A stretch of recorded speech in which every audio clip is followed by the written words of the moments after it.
I think I had a great relationship with the military, basically, but I didn't like certain people. I would have gotten them out if I thought if the election was different, I would have fired all of them quickly. Most of them I did fire.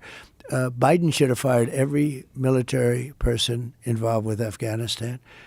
He should have had a lot of firings. If you look at him, he told Israel not to do anything, and at least Israel's not going to look at a bomb the way they would have been. Think if they listened to Biden. They'd be waiting for a bomb to drop on their head right now. He's been wrong about so much. I guess you'd have to say that she's been wrong, too, because, she always said they made the decision together.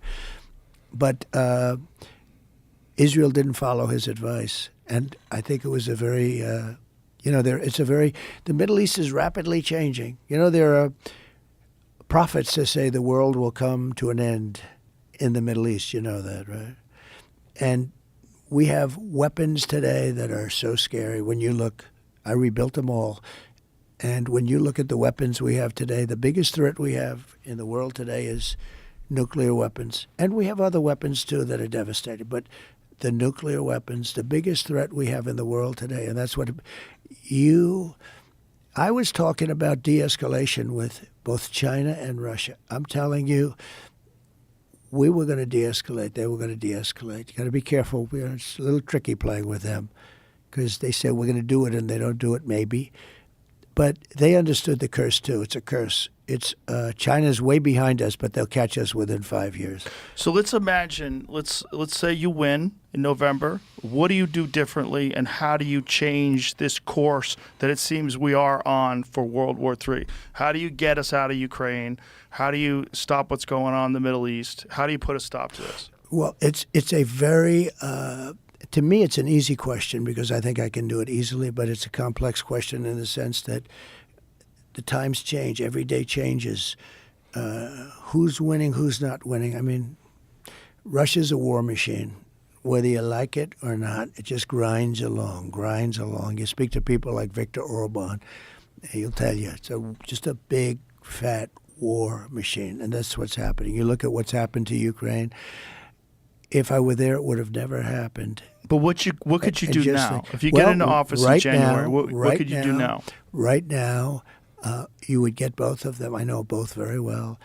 And again, I do not want to tell you, for the purpose of looking smart to 5 people that say, oh, he was great. Because if I told you exactly what I do, I could never make the deal. All I can tell you is that I would meet with Putin and I would meet with him, and I know exactly what I'd say to each one of them. And I believe that as president-elect, I would get that war stopped and stopped fast. We have tremendous power in the United States if you know how to use the power. I stopped other wars just by the use of tariffs. I got Macron of France.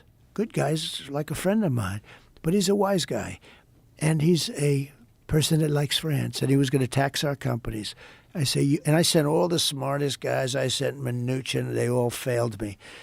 And I said, I'll do it myself. And I called him. I said, Emmanuel, you're taxing American companies. We're not going to allow you to do that. Oh, Donald, I cannot do it.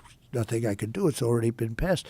I said, Emmanuel, if you do that, I'm going to put 100% tariff on your wines and champagnes that come into the United States, and you're going to regret that you ever did it. He said, Donald, please, that's not fair.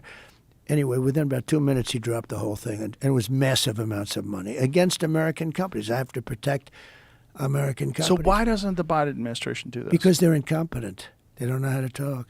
Look, they met in Alaska with the Chinese, and the Chinese lectured them about how badly we treat people, right? Okay? I mean, think of it. You remember that? It was like they didn't talk to me that way. They respected me. They respected our country. They don't respect our country. They don't respect Biden.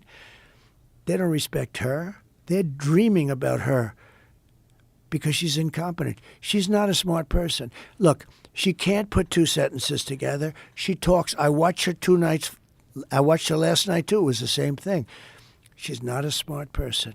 These guys are very smart, and they're very streetwise, and they're very tricky and evil and dangerous. And if she becomes the president of the United States, which I can't believe can happen, I don't think this country is going to make it. I don't think we'll ever be.